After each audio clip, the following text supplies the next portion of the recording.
नमस्कार, आप देख रहे हैं एनडीटीवी इलेक्शन कैफ़े। हम लगातार अपने इस कैफ़े में बिहार में जो एसआईआर एक्सरसाइज चल रही है और उसको लेके किस तरह से राजनीतिक विवाद चल रहा है और सुप्रीम कोर्ट में भी जो केस चल रहा है लगातार उस पर बात कर रहे हैं। दरअसल सुप्रीम कोर्ट में एक महत्वपूर्ण डेवलपमेंट हुआ है। जो अपोजिशन पार्टीज़ की एक मांग थी कि जो 65 लाख नाम काटे गए हैं उसकी सूची जारी करे इलेक्शन कमीशन, उसको वेबसाइट पे करे। आज सुप्रीम कोर्ट में जो है जस्टिस ने जो जजेस हैं उन्होंने इसको अप्रूव कर दिया है। उन्होंने 19 तारीख तक का समय दिया है इलेक्शन कमीशन को कि वो डिस्ट्रिक्ट लेवल और सीईओ बिहार की वेबसाइट पर 65 लाख नाम डाले जिनके नाम काटे गए हैं। और वो नाम सिर्फ ही नहीं जारी करना, उनको कारण सहित बताना होगा कि उनको काटने की वजह क्या थी और वो सर्चेबल होना चाहिए ताकि जो एपिक नंबर जिसको जो मतदाता पहचान पत्र होता है वो जो नंबर एक्सक्लूसिव मिलता है उसमें वो डाल करके वो सर्च किया जा सके। तो जो विपक्ष है वो उसको लेकर के खुश है और साथ ही सुप्रीम कोर्ट ने एक और महत्वपूर्ण बात कही है कि जो पार्टीज़ जिनके नाम कटे हैं, जो एग्रीव पार्टी हैं, वो अपना क्लेम सबमिट करने के लिए आधार का डॉक्यूमेंट भी यूज़ कर सकते हैं। तो इसको लेकर के हम चर्चा करेंगे। जो लॉयर्स थे जो अपोजिशन पार्टीज़ के और जो अपोजिशन जो एनजीओज़ के वो पिटिशनर वो इस फैसले से खुश है। हालांकि ये इंटरिम फैसला है, फाइनल अभी आदेश आना बाकी है। नेक्स्ट हियरिंग जो है वो नेक्स्ट फ्राइडे को होनी है, तो उसमें फिर चीज़ें और डिटेल से आएंगी। हमारे साथ चर्चा में आज विचित सर हैं, मनोज्ञा जी हैं, सुमित सर हैं और शादाब जी। शादाब जी, सबसे पहले आपसे ही बात करते हैं। सुप्रीम कोर्ट का जो आज ऑर्डर है वो, और 17 अगस्त से ही आप देखिए कि राहुल गांधी की जो वोट बचाने की यात्रा जो कह रहे हैं बिहार में वो भी शुरू हो रहे हैं। और आज के सुप्रीम कोर्ट के ऑर्डर से मैं देख रहा था कि प्रशांत भूषण और जो दूसरे अपोजिशन और जो एनजीओज़ के जो लॉयर्स हैं वो बहुत खुश नज़र आ रहे हैं। एक तरह से देखें तो उनको बहुत राहत मिली है क्योंकि वो लगातार इसको लेके प्रोटेस्ट कर रहे थे कि सुप्रीम कोर्ट नाम नहीं बता रहा, हमसे साझा नहीं कर रहा है कि किन का नाम काटा है और क्या वजह है।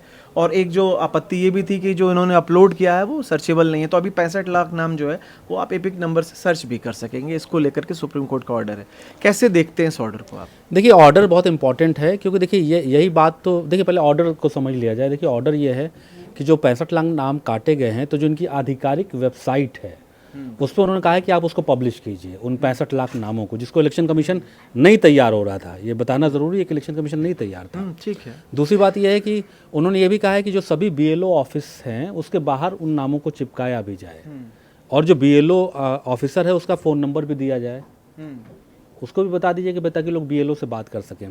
तो देखिए ये बड़ा ही महत्वपूर्ण, ये आप कह सकते हैं कि इंटरिम ऑर्डर है। अभी आपने खुद बताया कि जो एक फाइनल ऑर्डर जो आना है वो बाकी है। दूसरी बात है कि आधार को भी उन्होंने एक तरह से आप कह सकते हैं कि वैधानिक डॉक्यूमेंट, जिनको आपत्ति है, हाँ, जिनको आपत्ति है उनको अलाउ किया है, आधार अलाउ किया है।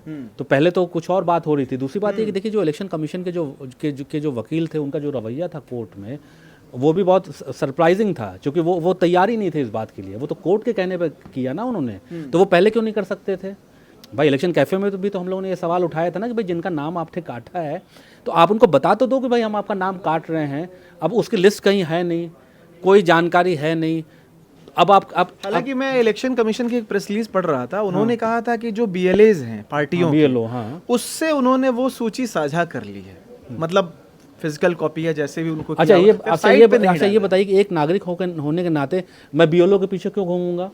मैं तो कह रहा हूँ ना कि आप वेबसाइट पे वो कर दो ना भाई, हम अपने एपिक नंबर डाल के हम खोज लेंगे कि मेरा नाम है कि नहीं है। ये तो बहुत सीधी सी प्रक्रिया थी ना।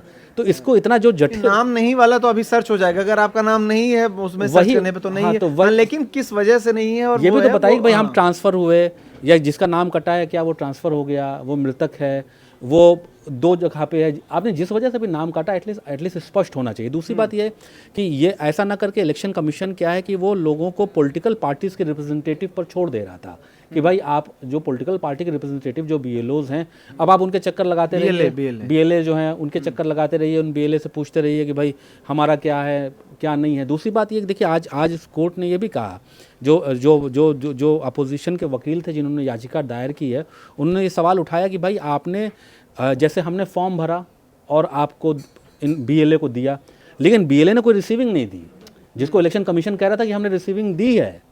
कह रहे थे ना, जबकि फैक्ट चेक हुआ तो बहुत सी जगहों पर पता चला कि दिया ही नहीं है बीएलए ने।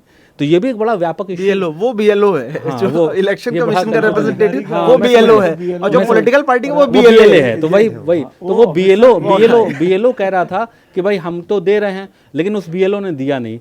तो वही तो आज कोर्ट ने ये कहा कि जो आम मतदाता हैं, आप उनको बीएलए के जरिए के भरोसे पे क्यों छोड़ना चाहते हैं कि वो पॉलिटिकल पार्टी के पीछे, लोगों के पीछे घूमते रहें।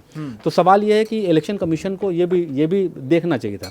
देखिए, मैं तो यही कहूँगा, देखिए ये पॉलिटिकल पार्टी, कौन पार्टी क्या कह रही है क्या नहीं कर रही, उस बहस में मैं उनको वो देखिए अपनी एक राजनीति भी हो रही है। देखिए इलेक्शन कमीशन ने जो SIR की प्रक्रिया अपनाई, इस पर पहले ये डिस्कशन भी हुआ कि एक महीने में ही क्यों हुआ, उससे ज़्यादा होना चाहिए। सुमित जी ने भी इस सवाल को बार बार उठाया, हम लोगों ने भी इस बात को कहा। लेकिन मैं यही कहूँगा कि आज का जो डिसीज़न है वो ज़रूर उन लोगों को राहत पहुँचा सकता है जो लोग इस इशू को उठा रहे थे, और जो जिन विषय को हमने बताया कि जिस पर हमने अभी चर्चा की कि भाई आप कम से कम वो लिस्ट वगैरह जारी होने से अब उनको एक आसानी हो जाएगी, और लोग क्रॉस वेरीफाई भी कर पाएंगे। अब जैसे राहुल गांधी ने कहा कि भाई हमने तो मांगा तो आपने इतना बड़ा पुलिंदा दे दिया, अब तो मशीन रीडेबल की भी बात हो रही है। तो मुझे लगता है कि अब जो ये इशू है, हो सकता है इस इशू की हवा भी सॉरी बीच में बोल रहा हूँ, इंटरवीन कर रहा हूँ। कुछ चीज़ें ना क्लैरिटी अभी भी हम लोगों के पास आनी ज़रूरी है, क्योंकि अभी पूरी तरह फैसला आया नहीं। हम लोग भी तुरंत आया और उस पर बैठ गए चर्चा करने। तो हो सकता है कुछ बातें ऐसे चर्चा में निकल जाएं जो ऑर्डर की कॉपी एक बार जो गलत मैसेज ना चला जाए। तो 2-3 चीज़ें जो शादाब ने कही, मुझे लगता है कि फैक्चुअली उसको ठीक कर देना चाहिए। पहली बात, जो सर्चेबिलिटी की बात है एपिक नंबर से, वो SIR के जो नाम काटे गए हैं 65 लाख उनके लिए है, ये बाकी सबके लिए अभी नहीं है। मैं वही पहली बात तो ये क्लैरिटी होनी चाहिए कि जो 65 लाख नाम काटे गए थे, जिनको पब्लिश करने से चुनाव आयोग मना कर रहा था कि हम नहीं बताएंगे किसी आधार पे, उस पर सुप्रीम कोर्ट ने कह दिया है कि भाई आप फला तारीख तक इनको पब्लिक डोमेन में डालिए, अपनी वेबसाइट पे डालिए, इनको अखबारों में पब्लिसाइज करिए, आपके ग्राम पंचायत के दफ्तर के बाहर भी जो भी तमाम दफ्तर हैं उनके जो जहाँ भी गांव में अगर आप रहते हैं तो वहाँ निकाल के प्रिंट आउट निकाल के चिपकाइए, ताकि लोगों को पता रहे कि उनके नाम वहाँ से कट गए हैं। और अगर वो फॉर एग्जांपल इसका ये कहाँ से आया, अभी 3 दिन पहले जो सुप्रीम कोर्ट में हियरिंग हो रही थी, उसमें योगेंद्र यादव 2 ऐसे व्यक्तियों को लेकर आ गए कोर्ट के अंदर, सुप्रीम कोर्ट की बेंच के सामने, जो आधिकारिक तौर पर मृत हैं। चुनाव आयोग ने जो घपला किया, उनके अधिकारियों ने जो घपला किया, वो पोल खुल गई। सुप्रीम कोर्ट के सामने 2 ऐसे व्यक्ति खड़े हो गए कोर्ट की बेंच के आगे जो कह रहे हैं कि भाई हम जिंदा हैं, हमारे नाम कटे हुए हैं। और फिर उसी को कल राहुल गांधी ने आगे बढ़ा दिया, अपने घर में बुला के चाय वाय पिलाई, वो अलग राजनीतिक कहानी है। पर उससे दबाव पड़ा कि भाई चुनाव आयोग ने, हो सकता है क्योंकि चुनाव जो वो काम करने निकले हुए हैं वो भी तो इंसान ही है ना, हो सकता है मानवीय चूक में हुआ हो सकता है गलती से नाम छूट गए, हो सकता है गलती से नाम किसी के आगे नहीं मिला तो उन्होंने मृत लिख दिया हो। जब ऐसे सर्वे होते हैं तो किस हद तक गड़बड़ियाँ होती हैं, हम सब इस बात को अच्छे से जानते हैं। तो उसको करेक्ट करने के लिए ये बात बहुत ज़रूरी थी कि नाम पब्लिसाइज किए जाएँ, और ताकि और आदमी ढूंढ सके। जैसे अगर मेरा नाम कट गया, मुझे शंका है, तो मैं जाऊँ अपना एपिक नंबर डालूँ और मैं सर्च कर लूँ कि भाई मेरा नाम है कि नहीं है। तुमने कहा कि उनको हाँ, उसके बाहर चिपकाना, हाँ बिल्कुल, उसको आपको चिपकाना, तो उसको आप छुपा नहीं सकते। तो ये चुनाव आयोग के लिए बड़ा झटका है, चुनाव आयोग की बात को वो किया। दूसरी बात, इस कहानी को हमको ऐसे नहीं देखना चाहिए कि विपक्ष जीत गया है। जो मनोज झा साहब का फोन अपने हुआ, अभी अंग्रेजी चैनल पे सुन रहा था मैं, उनकी बाइट आइट भी आ गई होगी अब तक, वो उन्होंने ऐसे रिएक्ट किया इस एक फैसले के बाद कि ऐसे विपक्ष इस लड़ाई को जीत गया है। विपक्ष सुप्रीम कोर्ट में आया था, या ADR आया था, या मनोज झा आए थे, या जो भी लोग आए थे, 3-4 याचिका करता थे, वो ये आए थे कि SIR की प्रक्रिया पर रोक लगनी चाहिए। लड़ाई वहाँ से शुरू हुई थी। SIR की प्रक्रिया अभी क्यों हो रही है, पर सुप्रीम कोर्ट ने SIR पर रोक नहीं लगाई। सुप्रीम कोर्ट ने साफ कहा कि संवैधानिक जो मतदाता सूची होती है, ये संवैधानिक अधिकार है चुनाव आयोग का कि भाई आप स्पष्टता के साथ, आपको पता होना चाहिए कि कौन सा नागरिक आया, कौन सा नागरिक गया। कोई बाहरी आदमी वोट ना दे पाए, ये जिम्मेदारी भी चुनाव आयोग की है। तो उसकी शुद्धता जो है वोटर लिस्ट की, वो होनी चाहिए। इसीलिए पूरी प्रक्रिया हुई, और उसके तहत में अभी सुप्रीम कोर्ट ने SIR की प्रक्रिया पर रोक नहीं लगाई। आधार कार्ड की जो आप बात कर रहे हैं, वो मैं इस पर भी स्पष्टता ज़रूरी है कि इन 65 लाख नामों में किन्हीं लोगों के नाम अगर कट गए हैं, छूट गए हैं, और उनको लगता है कि उनको अपील में जाना है, अपील में जाने के लिए उनके पास वो 11 डॉक्यूमेंट नहीं है, पर आधार कार्ड है, तो वो आधार कार्ड के आधार पर अपील में जा सकता है कि मेरे पास, मैं हूँ जिंदा, ये आधार कार्ड है मेरा, और मैं इतने दिनों से यहाँ रह रहा हूँ, वो सबूत के तौर पर चुनाव आयोग जो स्थानीय जिला चुनाव अधिकारी होगा, वो उस पर डिपेंड करेगा कि आधार कार्ड को माने या ना माने। ये अभी भी सुप्रीम कोर्ट ने छोड़ दिया है। क्योंकि हो सकता है आधार कार्ड बहुत फर्जी बनते हैं अपने यहाँ, नहीं देखे अपन ने कि किसी कुत्ते के नाम पे बन गया और किसी ओबामा के नाम पे बन गया और डोनाल्ड ट्रंप के नाम पे बन गया, ऐसी तमाम खबरें आई हैं। तो उस पर भी चेक एंड बैलेंसेस रखे हैं। सुप्रीम कोर्ट की बेंच ने ऐसा नहीं किया कि पूरे एक तरफा तरीके से विपक्ष की हर बात मान ली है। ये झटका ज़रूर लगाया चुनाव आयोग को कि हम नाम पब्लिक नहीं करेंगे, नाम पब्लिक करने होंगे, जो कि ज़रूरी है डेमोक्रेसी में, पता होना चाहिए पारदर्शिता के लिए। पर यह भी नहीं है कि आधार कार्ड को मान लिया, आधार कार्ड के ऊपर भी राइडर है और आधार कार्ड सिर्फ इन 65 लाख लोगों के लिए है। अभी ये स्पष्टता नहीं है कि जब नई सूची आएगी, जैसे जब बंगाल में होगा या जब दिल्ली में होगा या जहाँ होगा, वहाँ आधार कार्ड उस 11 डॉक्यूमेंट में है कि नहीं, उस पर अभी कोई फैसला नहीं आया है। बस ये मैं बोलना चाह रहा हूँ। मनोज्ञा जी, कांग्रेस इलेक्शन कमीशन पे जब आरोप लगाती है तो उसका एक मतलब होता है वो बीजेपी पे भी आरोप लगाती है, क्योंकि उनका कहना है कि भाई ये दोनों की साठगांठ है, वोट चोरी का मामला, वोट अधिकार यात्रा भी कांग्रेस निकालेगी। अब आपने देखा कि कल अनुराग ठाकुर साहब ने भी बाकायदा प्रेस कॉन्फ्रेंस की और काउंटर अटैक पे आ गए हैं और उन्होंने कुछ आंकड़े भी गिनाए कि वो कुछ संदिग्ध वोटर रायबरेली के कितने 2 लाख या ऐसे कुछ और भी एग्जाम्पल हुए हैं। हालांकि कुछ लोग लिख रहे हैं कि भाई कांग्रेस को 6 महीने लगे एक विधानसभा की जांच करने के लिए, बीजेपी ने फटाफट संदिग्ध वोटर की जांच कर ली।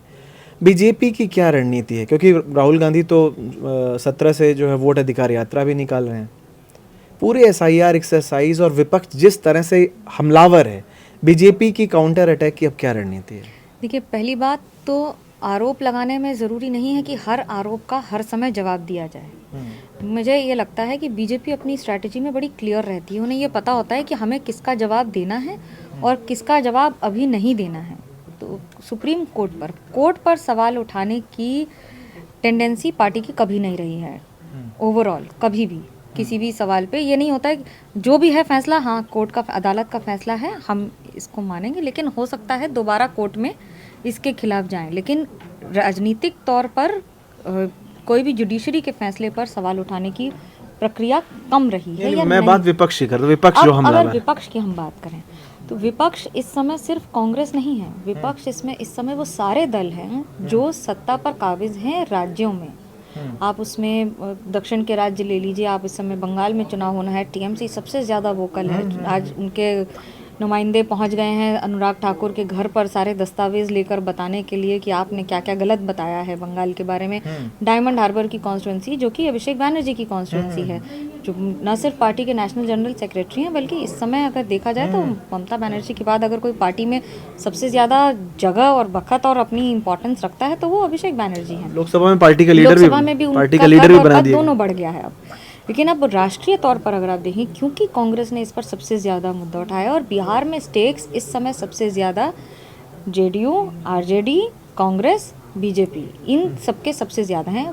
AIMIM के कुछ पॉकेट्स में हैं और जनसुराज, क्योंकि PK is the rising force in Bihar, तो उनका बहुत बड़ा इम्पैक्ट, कितना बड़ा इम्पैक्ट रहेगा वो इसी चुनाव में टेस्ट हो जाएगा। अब अगर मैं बात करूँ कांग्रेस की, तो चुनाव आयोग के खिलाफ अदालत में जाना बिल्कुल यही गणतंत्र की खूबसूरती है। आपके पास अधिकार है कि आप चुनाव आयोग पर भी सवाल उठा सकते हैं, आप जाइए। अगर यही फैसला सुप्रीम कोर्ट ने कुछ और दिया होता तो फिर वही सवाल दोबारा उठ जाते, क्योंकि सुप्रीम कोर्ट ने कुछ ऐसे फैसले, आज फैसले क्या है, ऑब्जर्वेशंस हैं, फैसला तो शुक्रवार को आएगा अगले, उसके बाद पूरा होगा कि चुनाव आयोग की तरफ से क्या दलील दी गई है। लेकिन मैं ये मानती हूँ कि आने वाले बिहार के चुनाव में ये मुद्दा तो है ही, लेकिन ये SIR बिहार तक नहीं रुकेगा, ये बात आप गांठ बांध लीजिए। ये आगे भी जाएगा और ये किन किन राज्यों में एक के बाद एक जाता ही चला जाएगा, ये बात आप तय रखिए।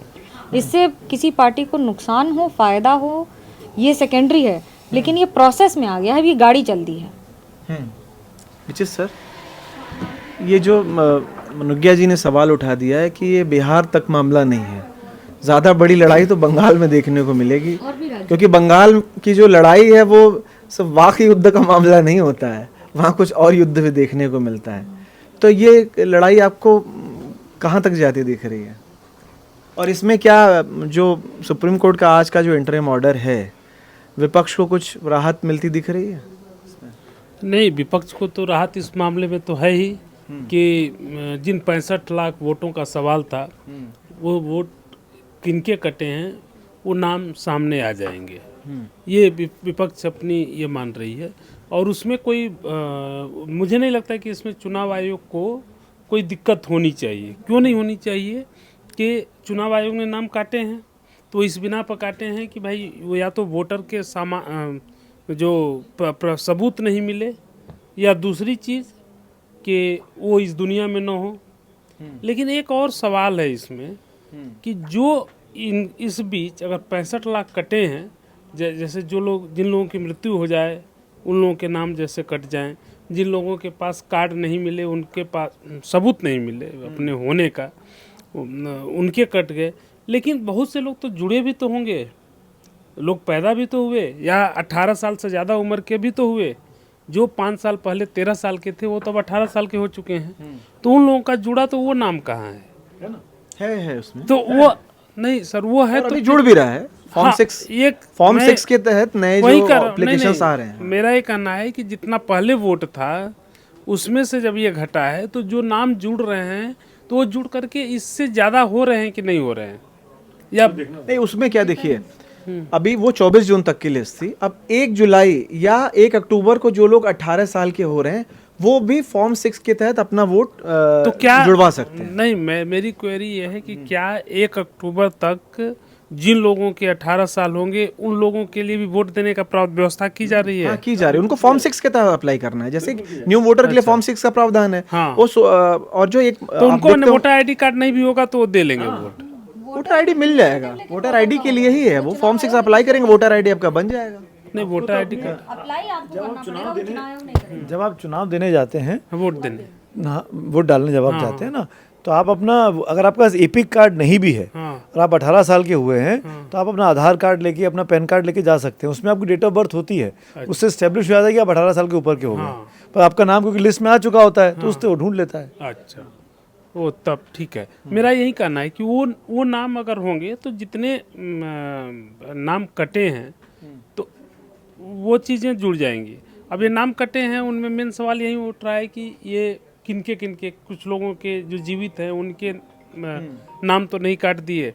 एक चीज़ जान जाइए कि जो जीवित जिन लोगों को जिस तरह से योगेंद्र यादव ने वहाँ पेश किया, वो चीज़ें वाकई बहुत बड़ी बात लग रही हैं, लेकिन मूलतः वो बड़ी बात होती नहीं है। सुमित जी ने इस मामले में एकदम ठीक कहा कि ऐसी घटनाएं होती हैं, मतलब ये चुनाव आयोग की लापरवाही हो सकती है। हम ये कहें कि मानवीय भूल भी न कहें, हम लापरवाही कर दें, लेकिन ये होती हैं और ये कोई नई चीज़ नहीं है। जो चीज़ पार्लियामेंट सुप्रीम कोर्ट में ले जाने से विपक्ष यही तो सवाल उठा रहा है कि ये चुनाव से महज 3 महीने पहले इतने लार्ज स्केल की एक्सरसाइज आप करेंगे तो उसको उस टाइम फ्रेम में पूरा करना सबसे बड़ी चुनौती, बड़ा सवाल तो सबसे यही है। इस मामले में विपक्ष बिल्कुल ये है कि विपक्ष ने बहुत प्रोएक्टिव रोल अदा किया है। नहीं तो ये कोई पहली, चूंकि रिवीजन का काम चल रहा है इसलिए ये बात सामने आ गई। अन्यथा इस तरह की चीज़ें बहुत बार हुई हैं कि बहुत से लोगों के नाम छूट जाते हैं। क्यों छूट जाते हैं भाई? किसी के बारे में हुआ कि वो इस दुनिया में नहीं है, पता चला कि वो तो बहुत अच्छे से आराम से घूम रहे हैं। तो ये वो कोई बने, चूँकि अचानक हम लोगों को देखने की आदत नहीं है तो चौंक गए, वो बड़ी बात नहीं। बड़ी बात ये है कि चुनाव आयोग जब ये जानता है कि चीज़ें अब वो पहले की तरह नहीं रह गया है।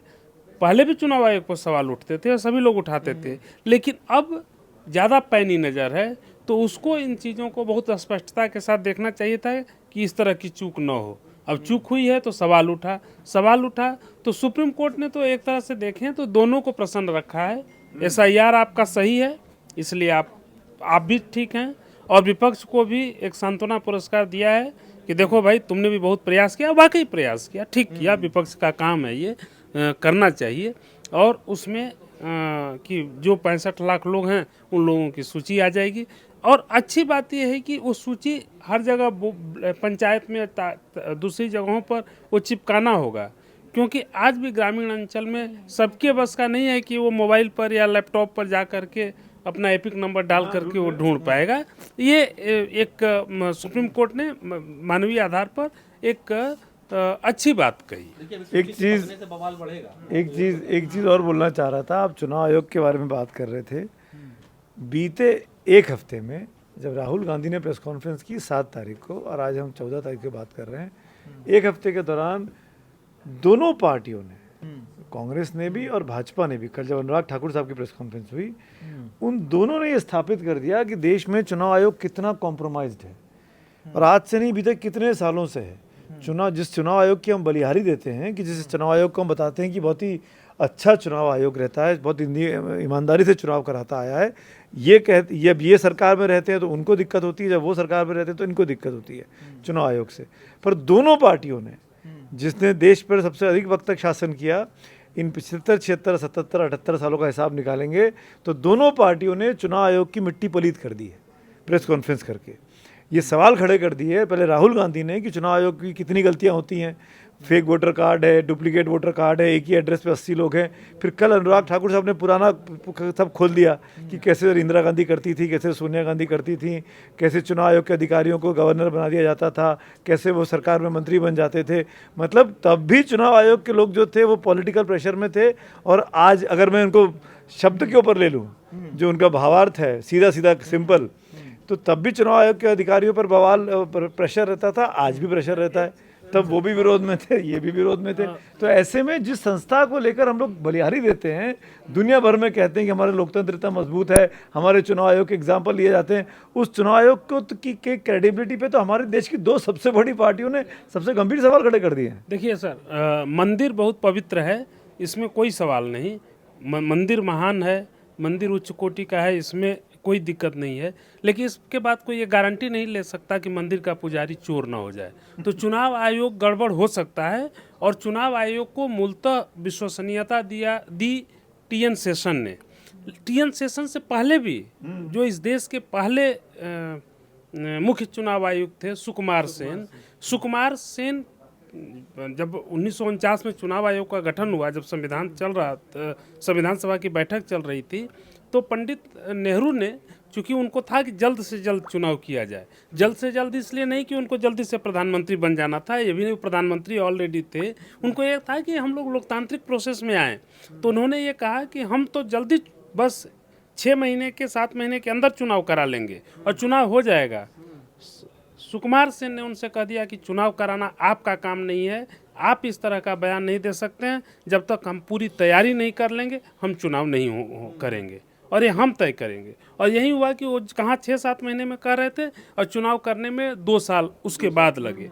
उसके बाद वो 58 तक रहे, और हम चुनाव आयोग के सवाल पर उठ रहा है। 57 में जब चुनाव हुआ तो एक वोटर जब वहाँ गया वोट देने, तब उसमें मद्रास प्रांत होता था वहाँ पे, तो सुकुमार सेन के लिए बहुत इंटरेस्टिंग काम किया। उसने वहाँ पर नाम लिखा सुकुमार सेन और कहा कि मेरा वोट सुकुमार सेन के लिए है। मतलब किसी वोटर ने, मतलब चुनाव आयोग की क्रेडिबिलिटी, चुनाव आयुक्त की क्रेडिबिलिटी कितनी बड़ी थी। लेकिन वह क्रेडिबिलिटी वहीं 1958 में वो रिटायर हुए, और वहीं से वो धड़ाम से गिरी।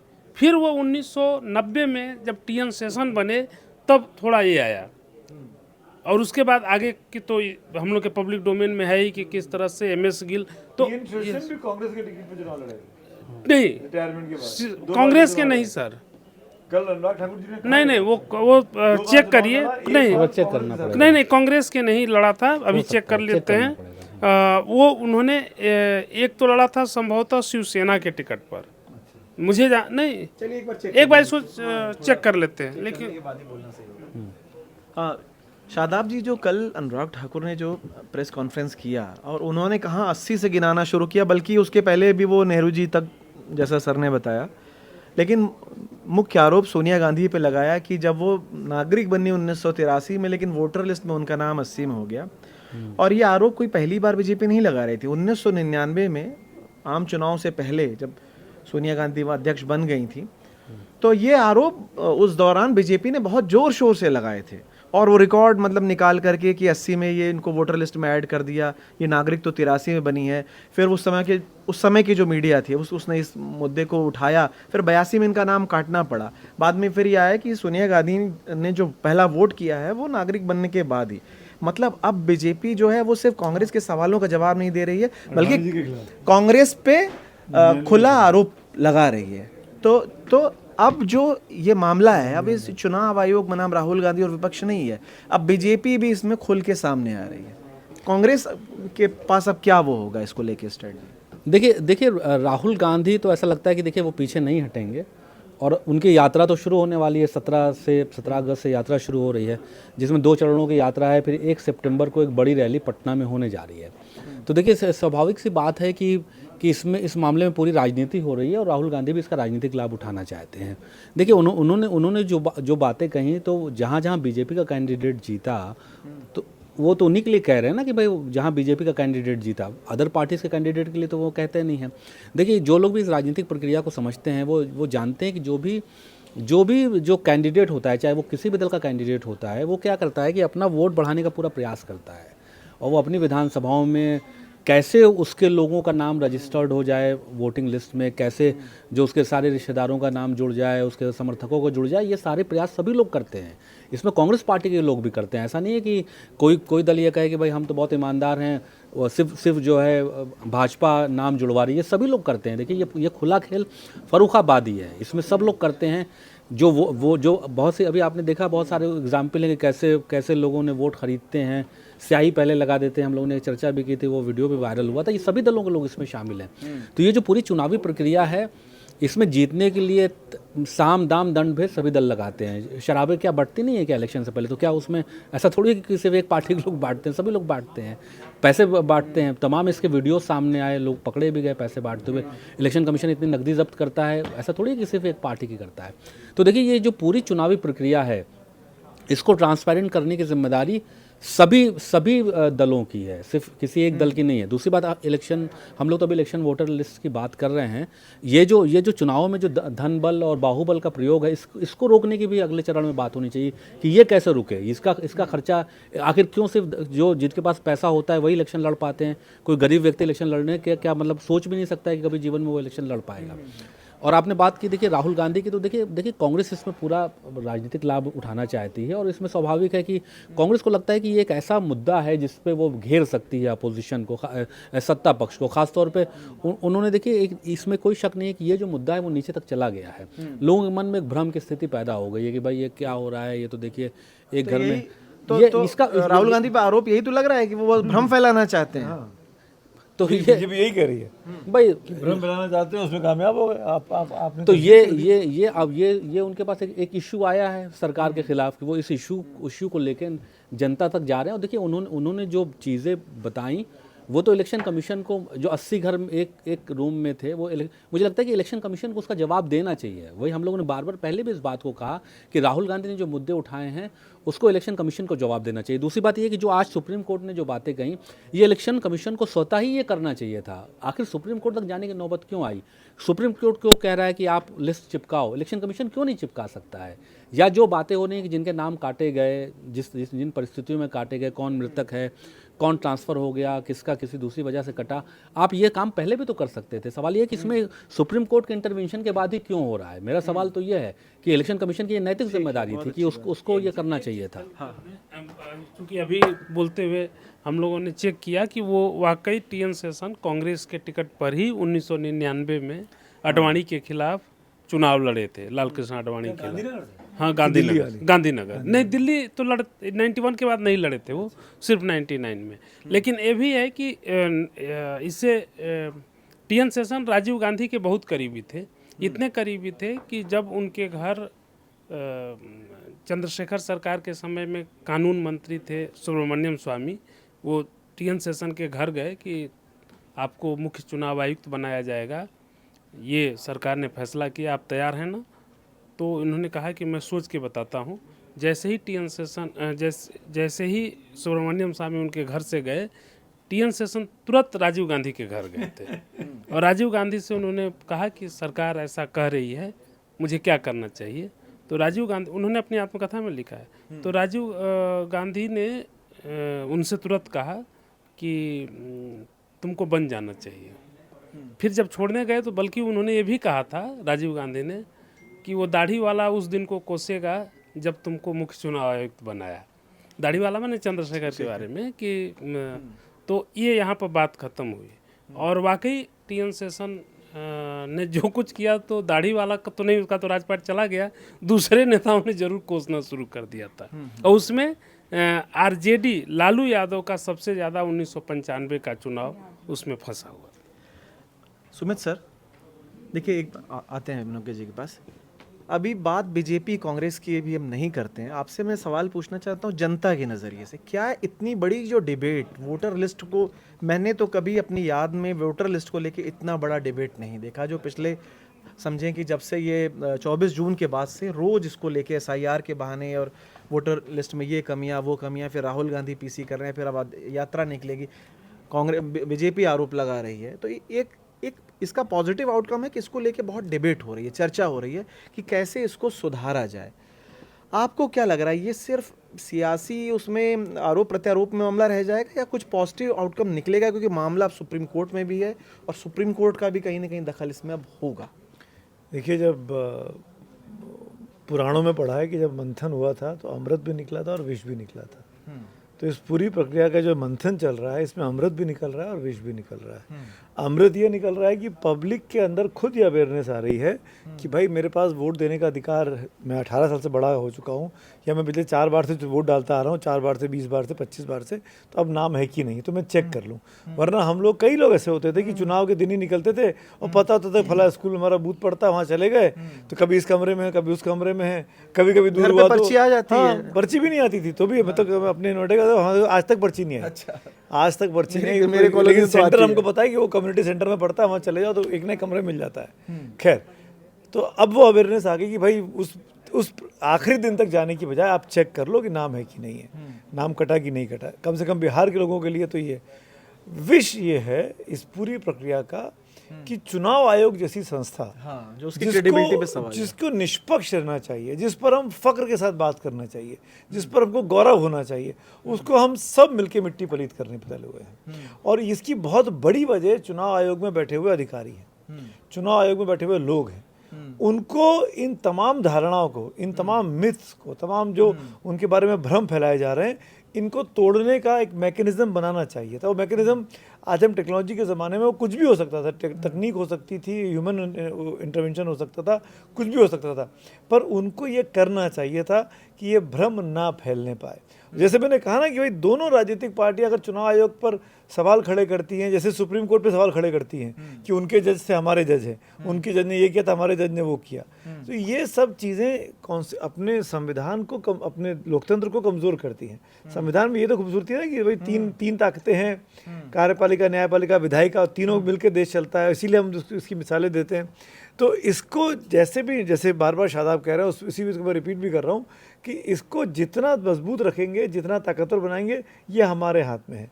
और पूरे सिस्टम ने, और ये शायद किसी से छुपा नहीं है, मैं कोई बहुत बड़ी बात नहीं कर रहा हूँ, पूरा हिंदुस्तान जानता है, जो आदमी आज 80 साल का हो गए हों या अभी 8 दिन पहले पैदा हुआ बच्चा हो, जो जब समझदार होगा 18 साल का बनेगा, उसको भी समझ में आएगा कि जिसकी सरकार बनती है, जो सत्ता पर बैठता है, वो चाहता है कि सिस्टम उसके हिसाब से चले, उसके हिसाब से लोगों के अपॉइंटमेंट हो, उसके हिसाब से लोगों के फैसले आएँ, और ये होता आया है और ये होता रहेगा।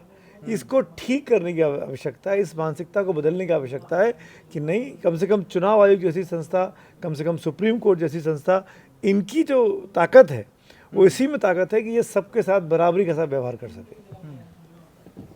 अनुज्ञा जी, ये सर ने जो बात की, तो राहुल गांधी तो ये बार बार कहते हैं कि संवैधानिक संस्थाएं जो हैं वो धीरे धीरे बीजेपी उन पर अपना कब्जा कर रही है, और चुनाव आयोग एक बहुत बड़ा उदाहरण है उनके लिहाज से कि वो चुनाव आयुक्त अपने मन के, और उनके जो राजीव कुमार पे सवाल उठते थे, अब ज्ञानेश कुमार उन पे सवाल उठते हैं। देखिए, सवाल उठाना विपक्ष का काम है। बीजेपी विपक्ष में रहेगी तो भी बहुत बढ़िया सवाल उठाती है। जहाँ जहाँ बीजेपी विपक्ष में है, आप वहाँ के एजेंडा देख लीजिए, वहाँ के सवाल देख लीजिए। मोदी जी की वाइट क्लिप वायरल हो रही थी 2-3 दिन पहले, पुरानी जब मोदी जी गुजरात के मुख्यमंत्री थे, तब वो चुनाव आयोग पे सवाल खड़े कर रहे थे, उनकी वाइट वायरल। लेकिन दो चीज़ें जो हम लोग बात कर रहे थे ना कि क्या जनता में इसके लिए बहुत ज़्यादा अवेयरनेस है, हाँ है। उसका कारण है सोशल मीडिया। पहले टीवी या अखबार होता था वो वन साइड कम्युनिकेशन होता था, आपने बता दिया, जनता ने सुन लिया। अब जनता के हाथ में ताकत है आपको पलट करके सवाल करने की, वहीं पर कुछ भी बोलकर निकल जाने की, उस पर कोई लीगल कार्रवाई नहीं है। आपके हाथ बंधे हो सकते हैं शब्दावली से लेकर हर एक चीज़ से, लेकिन जनता के हाथ अब इतने खुल गए हैं और वो ताकत है, वो सोशल मीडिया की ताकत के तौर पे देखा जाएगा कि टीएन सेशन के बारे में हो सकता है आज की युवा पीढ़ी कम जानती हो। वो इसलिए क्योंकि उन्होंने 1995 से लेकर जब ये पूरी कार्रवाई हुई थी, जब लालू प्रसाद यादव का वो फेमस इलेक्शन, और बिहार में सबसे ज़्यादा उन्होंने जो अपनी चुनाव आयोग की, मैं ये कहूँगी चुनाव आयोग की पर्सनैलिटी लोगों ने देखी थी कि चुनाव आयोग भी कुछ होता है और क्या कर सकता है। हम लोग अपने स्कूल्स में भी तो वो देखे हुए हैं, लेकिन वो आपने एक मोड ऑफ कम्युनिकेशन की तरफ पे देखा है। तो इसलिए पहले मोड ऑफ कम्युनिकेशन और आज के मोड ऑफ कम्युनिकेशन में अंतर है। 15 मिनट में आपने जो कहा वो लाखों नहीं करोड़ों लोगों तक पहुंच जाता है, पहले ऐसा नहीं होता था। अब बिहार का हर आदमी इंटरनेट से डायरेक्टली और इनडायरेक्टली कनेक्टेड है। ऐसा नहीं है कि आज सरकार ने फैसला किया तो उनको कल सुबह अखबार देख के पता लगेगा, इसलिए रिएक्शंस भी इंस्टेंट आते हैं। अगर आपने आज फैसला लिया है तो सरकार उसमें 1.5 दिन बाद जवाब देने की स्थिति में नहीं रहती है, वो चाहे राज्य सरकार हो चाहे केंद्र सरकार हो। टाइम मैनेजमेंट ही हर तरह का मैनेजमेंट हो गया है इस समय, और मुझे ऐसा लगता है कि जितना उसका एडवांटेज कांग्रेस इस समय विपक्ष में रहकर उठा रही है, उतना सत्ता पक्ष उसके फेवर में कई जगहों पर नहीं उठा पा रही है। एक चीज़ और कहनी है कि देखिए ये जो आज जो ऑर्डर है ना कोर्ट का, अभी ऑर्डर कोर्ट का आया कुछ मिनटों पहले और हम बैठकर इस पर चर्चा कर रहे हैं और जनता इसको कुछ मिनटों में देख लेगी। ये पहले संभव नहीं था। हम ये मानते हैं कि मीडिया का ये जो नया स्वरूप है जनता के हाथ में है, उसमें आप सुप्रीम कोर्ट पर, अब फॉर एग्जाम्पल सबसे छोटा और सबसे क्लासिक एग्जाम्पल है इस समय कुत्तों पर जो सुप्रीम कोर्ट का फैसला है। गली गली में लोग अपनी तरह से टिप्पणियाँ कर रहे हैं उस पर, कुछ भी लिख रहे हैं, और वो इसलिए लिख रहे हैं क्योंकि पहले आपके पास ये स्थिति नहीं थी। ऐसा नहीं कि पहले लोग कुत्तों से प्यार नहीं करते थे, लेकिन वही ताकत। देखिए एक चीज़ और मैं बताऊं कि अभी जब ये लिस्ट पब्लिश होगी ना, आप देखिएगा कितना भारी बवाल मचने वाला है। ये बवाल अभी ख़त्म नहीं हुआ है, ये बढ़ेगा। मुझे ऐसा लगता है ना कि जब ये अभी लिस्ट आएगी ना, और जिन लोगों के नाम जिंदा हैं, कट गए, नहीं कहीं गए, वहीं हैं, कट गए, आप देखिएगा अभी इस पे बहुत बवाल होने वाला है। एक बार ये लिस्ट पब्लिश होने दीजिए आप। बिहार अभी झांकी है, ये राजनीतिक बवाल बहुत बढ़ेगा, बाकी पड़ोसी राज्य बाकी है। हाँ बहुत अच्छा। दूसरी बात ये है, नहीं इसलिए कह रहा हूँ कि इसमें पॉलिटिकल फाइट, मैं इसलिए कह रहा हूँ, मैं उसका रीज़न भी आपको बताता हूँ। क्योंकि पॉलिटिकल जो अब तक जो लोग ऑडिट नहीं कर पा रहे थे ना, क्योंकि वो पब्लिक डोमेन में उपलब्ध नहीं थी, अब आप देखिएगा किस तरीके से उसका ऑडिट होगा। और बहुत से जैसे अभी कल पेश किए गए ना, जो जिनका नाम मरे हुए में दर्ज हो गया वो जिंदा थे, आप देखिएगा कि बहुत हज़ारों में ये संख्या आएगी सामने। इसका मतलब चुनाव आयोग ठीक कर रहा था पब्लिश नहीं करके?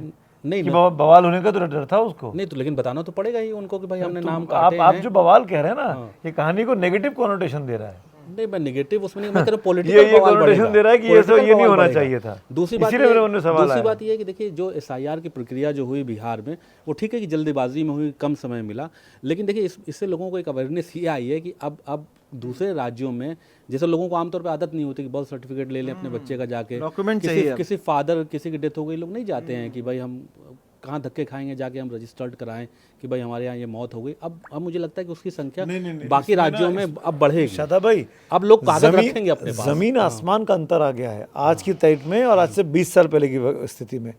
आप कहीं भी कोई बच्चा जन्म लेगा तो बर्थ सर्टिफिकेट वहाँ से मिलता ही मिलता है, ये नियम बन गया है। लेकिन सुनिए, और ऐसे ही जब कोई भी किसी की मृत्यु होती है, जब तक कि आप चुपचाप जाके इसको संस्कार ना कर दें और फाउल प्ले ना हो, अगर आप किसी भी शमशान घाट जाते हैं तो लेना ही रहे, वहाँ से आपको डेथ सर्टिफिकेट मिलता ही मिलता है, कहीं भी हो। देखिए कहीं भी हो। हाँ लेकिन शरीर वहाँ पर भी जब आप जाते हैं अपनी डेड बॉडी को लेके, पार्थिव शरीर को लेके, तो वो पूछता है कि उसका सर्टिफिकेट दिखाइए आप, तब वो लकड़ी देता है आपको। ये बहुत होता है, कॉमन सी बात है। देखिए जैसे आमतौर पे कब्रिस्तानों में क्या होता है ना, एक पर्ची काट के दे देते हैं कि भाई इनकी मौत हो गई, फिर उसको आपको जाके जमा करना पड़ता है। लेकिन लोग लोग लापरवाही करते हैं। मुझे लगता है कि अब इस प्रक्रिया के बाद जब उनको लगेगा कि नाम कटेगा, तो जो लापरवाह लोग हैं वो उनके लिए एक ये है कि भाई अब उनको कराना पड़ेगा। तो जिनके मन में चोर है, जिनके जो आदमी लापरवाह हैं, जो आदमी लापरवाही, हम करप्ट हैं, चोर तो नहीं कहेंगे, लापरवाही करते हैं, उनके लिए ये संदेश है, उनके लिए ठीक नहीं है ना ये। अब वो पूरे देश में मुझे लगता है कि इसकी एक अवेयरनेस आई है कि पेपर होना चाहिए, कौन मरा, ये किसकी जो मनोज्ञा जी जो इशारा कर रही थी ना कि बिहार झांकी है, पड़ोसी राज्य मतलब बंगाल की बात करें, और बंगाली वाला जो केस है वो सुप्रीम कोर्ट में आज उस पर सुनवाई हो रही थी कि आपत्ति है कि जैसे देखा ना दिल्ली, गुड़गांव, कुछ राज्यों में कि बांग्लादेशी वो कि उनका चेक करने के नाम पे कुछ लोगों को डिटेन किया गया, उनको डिपोर्ट करने की बात हुई, तो वो भी केस चल रहा है। नहीं, उस पर सुप्रीम कोर्ट ने कह दिया साहब सुप्रीम कोर्ट ने साफ कहा आज अपनी टिप्पणी में कि भाई इस प्रक्रिया को रोका नहीं जा सकता है। भाई ये तो अलाउड ही नहीं हो सकता है कि बाहर से कोई आता रहे और आपके देश की आबादी बढ़ती रहे, ऐसा कैसे हो सकता है? क्योंकि अगर कोई पॉलिटिकल इन्फ्लुएंस के थ्रू आ रहा है या पॉलिटिकल इन्फ्लुएंस के थ्रू यहाँ पर रह जा रहा है या छुप जा रहा है, तो आइडेंटिफिकेशन करना तो सिस्टम का काम है ही है, चाहे कोई क्यों, चाहे किसी, मतलब मैं इसमें कांग्रेस भाजपा की बात नहीं कर रहा हूँ, पर अगर कोई बाहरी नागरिक अवैध तरीके से भारत में आया है तो उसकी पहचान तो होनी चाहिए। और सुप्रीम कोर्ट इस प्रक्रिया पे कैसे रोक लगा सकता है? जो पिटिशनर थे उनकी यही शिकायत थी कि ज़बरदस्ती पकड़ा जा रहा है, तंग किया जा रहा है, परेशान। भाई सामने आ रहे हैं ना, 12-12, 15-15 साल से कहीं छुपे रह रहे थे, तो वो नहीं होना चाहिए। तो वो SIR एक्सरसाइज जब बंगाल में होगा तो इसको देखिए लेकर जो मुद्दा आप उठा रहे हैं ना, ये एक बड़ा पॉलिटिकल इश्यू है। मुझे लगता है इस पर एक अलग से डिबेट होनी चाहिए। हाँ, क्योंकि देखिए ऐसा होता है कि जिस राज्य में चुनाव आते हैं वो एक बांग्लादेशी का मुद्दा उठ जाता है। अभी दिल्ली में चुनाव हुए तो बांग्लादेशी, उससे पहले यूपी में चुनाव हुए, जहाँ जहाँ चुनाव होते हैं और कोई ऑथेंटिक डेटा आज तक सामने नहीं आया। कोई कहता है 2 करोड़ बांग्लादेशी, कोई कहता है 5 करोड़ बांग्लादेशी। कई बार NRC की बात कर चुके हैं, तो इसलिए मुझे लगता है कि ये इस देश में एक राजनीतिक मुद्दा ज्यादा है और वोट के लिए इसका ज्यादा इस्तेमाल होता है कि इतने करोड़ है, उतने करोड़ है। कोई ऑथेंटिक डेटा इसको सरकार को रखना चाहिए और जो लोग हैं उनको डिपोर्ट करना चाहिए। सिर्फ ऐसा नहीं कि चुनाव के टाइम पे आप उठा दीजिए कितने बांग्लादेशी हैं, अभी दिल्ली में उठा, अब क्यों नहीं आप कार्रवाई कर रहे हो? तो सवाल यही है कि सिर्फ पॉलिटिकल इस्तेमाल नहीं होना चाहिए। आज की चर्चा में इतना ही। कल 15 अगस्त है, देश का स्वतंत्रता दिवस। आप सबको बहुत बहुत शुभकामना। नमस्कार।